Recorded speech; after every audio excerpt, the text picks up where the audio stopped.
జై శ్రీరామ్. శ్రీమాత్రే నమః. శ్రీ గురుభ్యో నమః. 2025 సంవత్సరం నవంబర్ 28వ తారీఖు ఒక విశేషాంశం గోచారంలో చోటు చేసుకుంటుంది. ఈ విశేషాంశం ఏంటంటే కర్మఫలదాత అయిన శనేశ్వరుడు మీనరాశిలో వక్రత్యాగం చేస్తున్నారు. వక్రత్యాగం చేసి సవ్యగతిలోకి ఆయన సంచారం ఉండబోతుంది. వక్రత్యాగం చేసి సవ్యగతిలోకి ఆయన మీనరాశిలో ఉండడం వల్ల ద్వాదశ రాశుల వాళ్ళకి, ద్వాదశ లగ్నాల వాళ్ళకి ఎలాంటి ఫలితాలు ఉంటాయో మనం ఇప్పుడు చూద్దాం.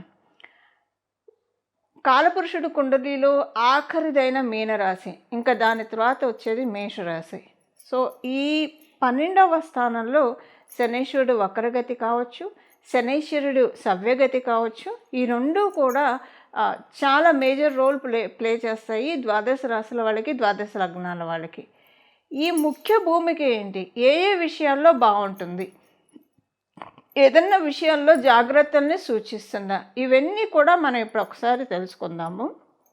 ద్వాదశ రాశుల వాళ్ళకి, ద్వాదశ లగ్నాల వాళ్ళకి యూనిక్గా అందరికీ, అంటే ద్వాదశ రాశుల వాళ్ళకి, ద్వాదశ లగ్నాల వాళ్ళకి, 27 నక్షత్రాల వాళ్ళకి అందరికీ అప్లికేబుల్ అయ్యే పాయింట్స్ ఒకసారి మనం ఇప్పుడు చూద్దాం. మీనరాశిలో ఆయన సంచారము సవ్యగతిలోకి వస్తూ ఆయన సంచారము ఒక రకంగా కొన్ని స్తంభించి ఉన్న పనులు, అంటే ఆయన వక్రగతిలోకి వెళ్ళి కూడా మేలే చేశాడు. ఎందుకంటే వక్రగతి కుంభరాశి వైపు కాబట్టి కొన్ని మేలు కూడా జరిగింది. అయితే దాంట్లోనే కొంచెం స్తంభించిపోయిన అంశాలు కూడా ఉన్నాయి.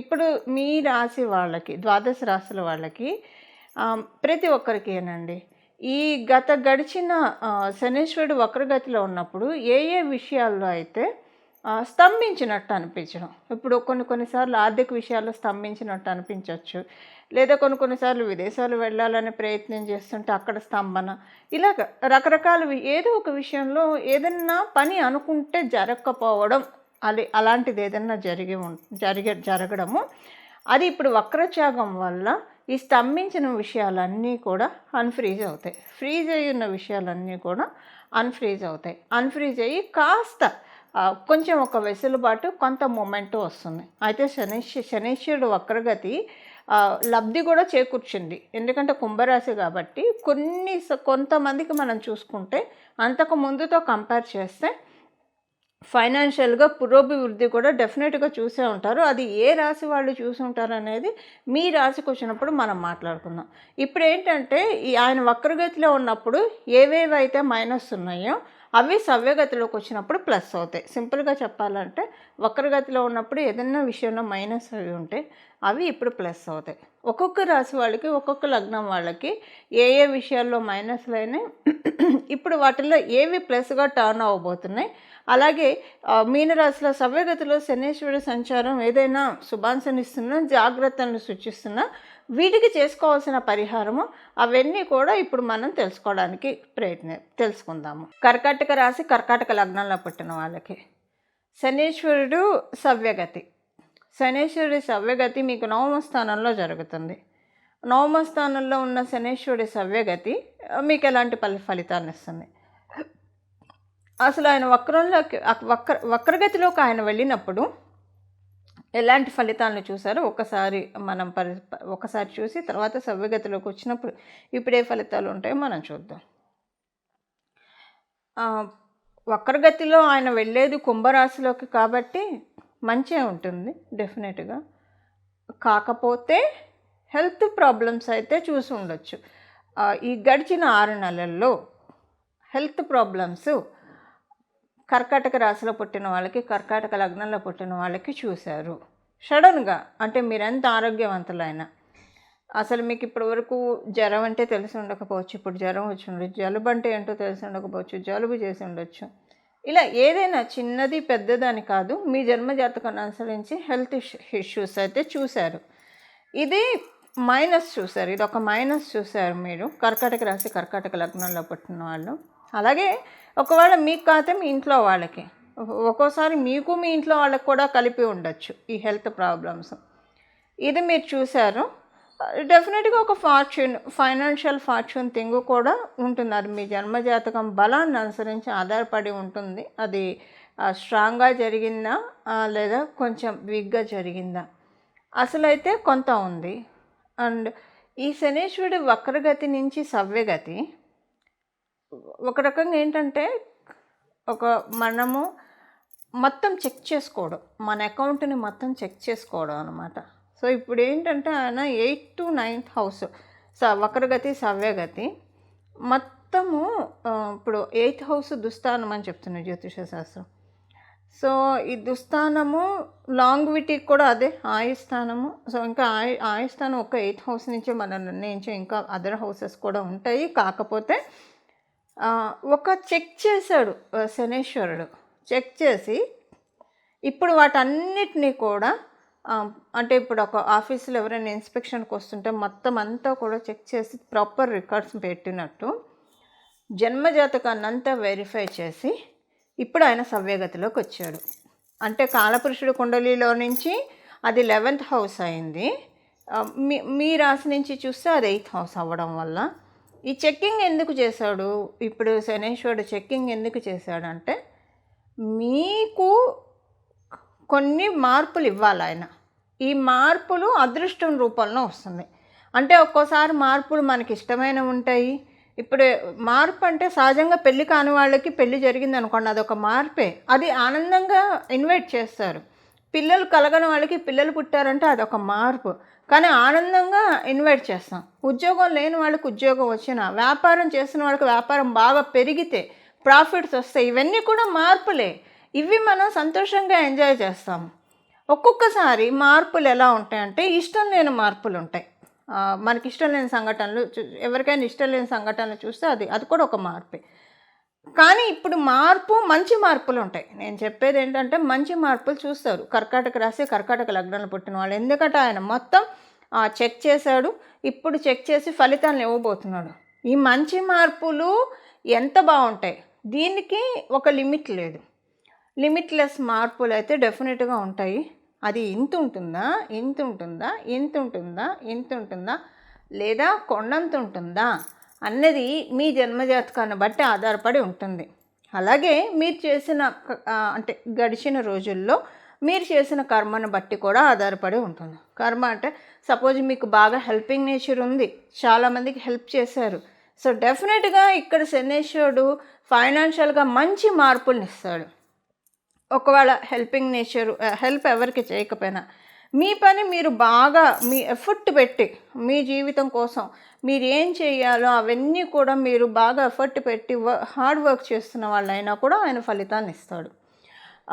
ఈ 2 కేసెస్లో ఆయన ఫలితాన్ని ఇస్తాడు.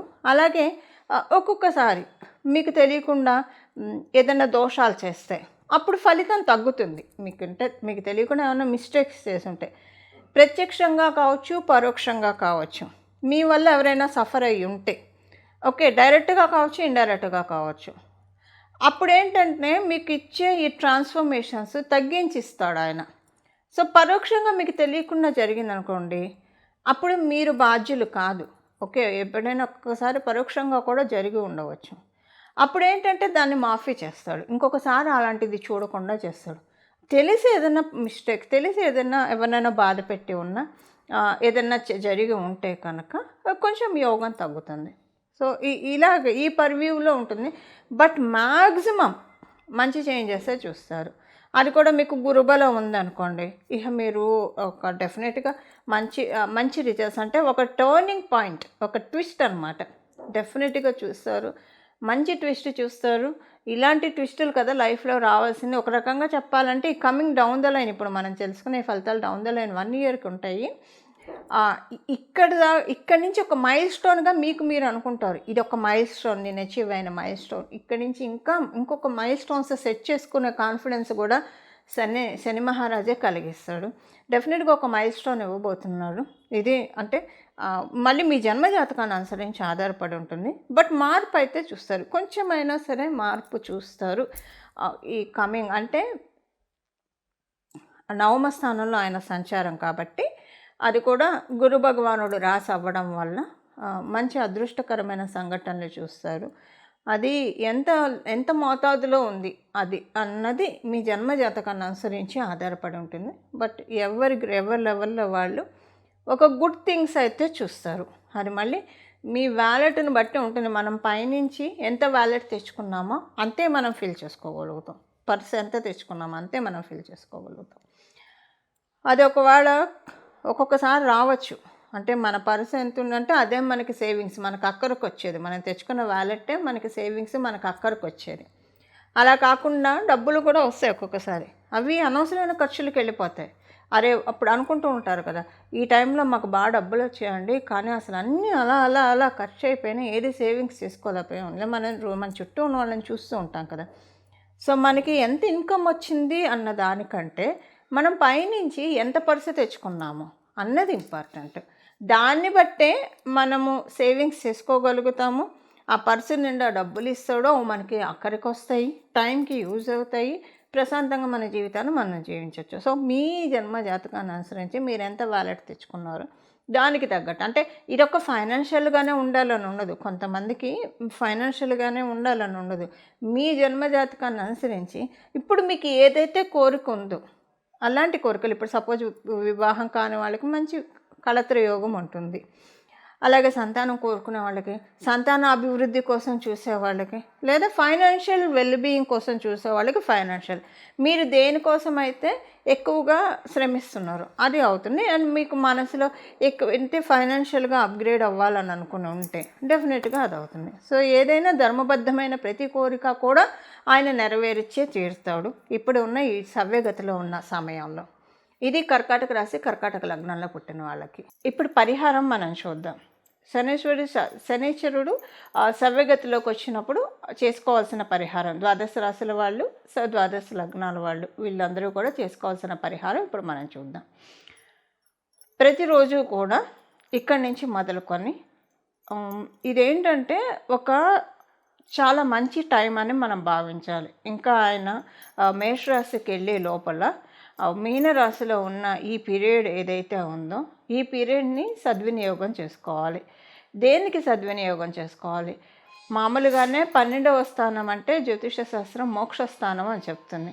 అంటే మోక్షం ఎప్పుడు వస్తుంది? మోక్షం అంటే మన కష్టాల నుంచి బయటపడటం కూడా మోక్షంగానే మోక్షమే అవుతుంది. దేనికైతే మనం ఇబ్బంది పడుతూ ఉన్నామో వాటి నుంచి మనల్ని ముక్తి కలిగించే రాశి మీనరాశి. మనం జనన మరణ చట్రం నుంచి కూడా బంధ విముక్తులు అవ్వాలంటే మీనరాశినే మనం చూస్తాం. అంటే సహజ కాలపురుషుడు కుండలిలో 12వ రాశి అయింది కాబట్టి. ఇప్పుడు కర్మఫలదాత అయిన శని మహారాజు మీనరాశిలో ఉండడం వల్ల కర్మ బంధనాల నుంచి మనల్ని మనం కాపాడుకోవడానికి, అలాగే ముక్తి పొందడానికి, ఏవైనా ఇబ్బందులు ఉంటే వాటిల్లో నుంచి మనల్ని మనం లిబరేట్ చేసుకోవడానికి ది బెస్ట్ టైం. ఇక్కడి నుంచి మొదలుకొని ప్రతిరోజు కూడా 3 సార్లు హనుమాన్ చాలీసా చదువుకోవడము. అసలు ఎప్పుడు కూడా హనుమాన్ చాలీసా చదువుకుంటే చాలా మంచిది. కానీ ఇప్పుడున్న ఈ సిచ్యువేషన్, శనీశ్వరుడు మీనరాశిలో ఉన్నాడు కాబట్టి సవ్యగతిలో మళ్ళీ ఆయన మీనరాశిలో ఉన్నప్పుడే మనకి ఇది బెస్ట్ టైం. మనము విముక్తులు అవ్వడానికి, కర్మల నుంచి విముక్తులు అవ్వడానికి చాలా మంచి సమయము. ప్రతిరోజు కూడా 3 సార్లు హనుమాన్ చాలీసా చదువుకోవడము. త్రిసంధ్యలలో ఉదయము, మధ్యాహ్నము, సాయంత్రము. అలా కుదరదు, అందరికీ ఆఫీసులకు వెళ్ళే వాళ్ళు ఉంటారు, వ్యాపారస్తులు ఉంటారు, ఎవరి పనుల్లో వాళ్ళు ఉంటారు. అలాంటప్పుడు ఉదయాన్నే లేవగానే స్నానం చేసిన తర్వాత 3 సార్లు హనుమాన్ చాలీసా చదువుకుంటే చాలా అంటే చాలా మంచి ఫలితాలను చూస్తారు. అలాగే మీకు కుదిరితే కనుక ఇది 3 సార్లు అయితే కంపల్సరీ, మీకు కుదిరితే చూడండి 9 సార్లు ప్రతిరోజు హనుమాన్ చాలీసా చదువుకోవడానికి ప్రయత్నించండి. మనకున్నవి 9 గ్రహాలు.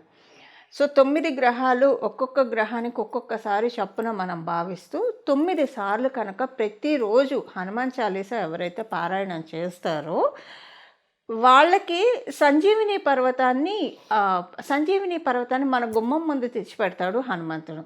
ఎందుకు సంజీవిని పర్వతం అంటున్నానంటే, రామాయణంలో మనకి తెలుసు, లక్ష్మణ స్వామిని సంజీవిని పర్వతాన్ని తీసుకొచ్చి ఆ సంజీవిని అనే మూలికతోటి ఆయనకి మళ్ళీ జీవాన్ని ప్రసాదించాడు హనుమంతుడు. సో మనకి ఈ కష్టాలన్నిటి నుంచి, మన లైఫ్లో ఉన్న కష్టాలన్నీ మృతి చెంది మన మన లైఫ్లో ఉన్న సుఖాలు ఇప్పుడు మన జన్మజాతకంలో ఉన్న యోగాలు ఒక్కొక్కసారి ఇన్యాక్టివ్ స్టేజ్లో ఉంటాయి, యాక్టివ్ స్టేజ్లో ఉండవు. ఒక్కొక్కసారి యోగాలు ఉన్న అనుభవం ఇప్పుడు సపోజ్ ఒక షుగర్ పేషెంట్కి ముందు స్వీట్లు ఎన్ని ఉన్నా తినలేరు. సో అంటే అనుభవ యోగ్యంలో ఉండాలి, ఏదైనా మనకు అనుభవ యోగ్యంలో ఉండాలి. అలా అనుభవ యోగ్యంలోకి తేవడానికి, అలాగే స్పిరిచువల్గా బాగా ఇంక్లైన్ అవ్వడానికి, ఆధ్యాత్మికంగా మనల్ని మనం ప్రోగ్రెస్ చేసుకోవడానికి 12వ రాశి అంటేనే ఆధ్యాత్మికతని బాగా సూచిస్తుంది. సో ఎందుకంటే మనము ఈ శరీరంలో ఉన్నప్పుడు రెండిటికి మనం ప్రాధాన్యత ఇవ్వాలి. లౌకికంగాను మన పనులు మన బాధ్యతలను మనం నిర్వహిస్తూ ఇదే శాశ్వతం అని మనం పెట్టుకోకుండా ఆధ్యాత్మికంగా కూడా మనం పురోభివృద్ధిని సాధించాలి. రెండు గ్రోత్ మనం సైమల్టేనియస్గా చూసుకోవాలి. దీనికి ఈ బ్యాలెన్స్ మనకి హనుమంతుడు ఇస్తాడు.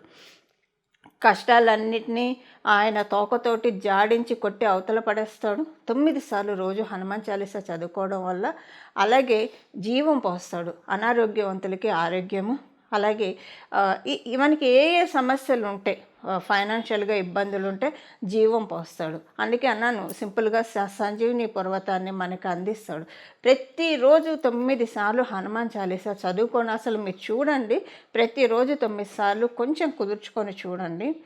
తర్వాత ఈ రిజల్ట్స్ మీరు చూశాక మీరే వదిలిపెట్టరు. ఎందుకంటే మనకెప్పుడూ కూడా మంచి శుభాంశలే మనం కోరుకుంటాం కదా. ఎప్పుడు కూడా లైఫ్లో మనం ఛాలెంజెస్ని అధిగమించుకుంటూ సక్సెస్ని సాధిస్తూ, అలాగే మన లైఫ్ డెఫినెట్గా ఐడియల్గా ఉండేట్టు, 10 మందికి ఆదర్శప్రాయంగా ఉండేట్టు మనని మనం మలుచుకోవాలి. కాబట్టి వీటన్నిటికీ కూడా హనుమంతుడు చక్కగా ఒక కర్టన్ రైజర్ అని చెప్పచ్చు. మనకు ఉన్న ఎఫిషియన్సీకి, మనకున్న స్కిల్ సెట్, మనలో ఏం స్కిల్ సెట్ ఉంది, ఏది హైడ్ అయ్యింది, అవన్నీ కూడా ఆయన వెలికి తీసి ఈ దాంట్లో ఇందులో నీకు బాగా గ్రోత్ ఉంటుంది, దీంట్లోకి వెళ్ళు అని చెప్పి డెఫినెట్గా ఆయన మనకి ఇస్తారు. ఎందుకంటే హనుమంతుడు జ్ఞానప్రదాత కూడా. సూర్యనారాయణ మూర్తి నుంచి విద్యల్ని అభ్యసించి ఆయన మనకి అన్నిటినీ కూడా అందిస్తాడు, వేద జ్ఞానాన్ని అందిస్తాడు. హనుమత్ చరణాన్ని పట్టుకోవడం చాలా మంచిది. దీనికి ప్రతిరోజు 3 సార్లు అయితే కంపల్సరీ చదవాలి, లేదా 9 సార్లు మీకు కుదిరి చదవగలిగితే కనుక చాలా మంచిది.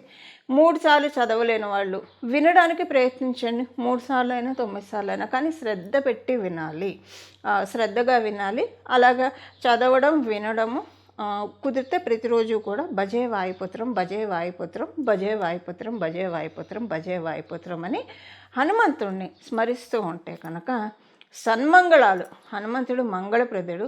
మన జీవితంలో సన్మంగళాన్ని ఆయన చాలామందికి మీ అందరికీ తెలిసే ఉంటుందండి. హనుమంతుడు ఆరాధించేవాళ్ళు మన కష్టాల నుంచి ఎలా బయటపడేస్తారో, పిలిస్తే పలికే దైవము అని అయితే చెప్పడంలో ఎలాంటి సందేహం లేదు. సో ఇది మీ అందరికీ ఇంత నేను చెప్పక్కర్లేదు. ఎందుకంటే అందరికీ తెలుసు హనుమంతుని పట్టుకుంటే మనకి ఎలాంటి పనులు అవుతాయి, అసాధ్యమైన పనులను కూడా సుసాధ్యం చేసి పెడతాడు ఆయన. అంటే ఆ విధంగా సుసాధ్యం ఎలా అవుతాయి, మనలో ఉన్న ఎఫిషియన్సీని అలా ఆయన పెంచుతాడు. సో మనందరం కూడా ఈ సమయాన్ని సద్వినియోగం చేసుకొని హనుమత్ కృపకి పాత్రులయ్యి తద్వారా మన జీవితాన్ని ఆనందమయంగా సాగించాలని చెప్పి నేను కూడా మనందరి తరఫున హనుమంతుడిని మనస్ఫూర్తిగా ప్రార్థిస్తూ మంగళం. నమో భగవతే వాసుదేవాయ.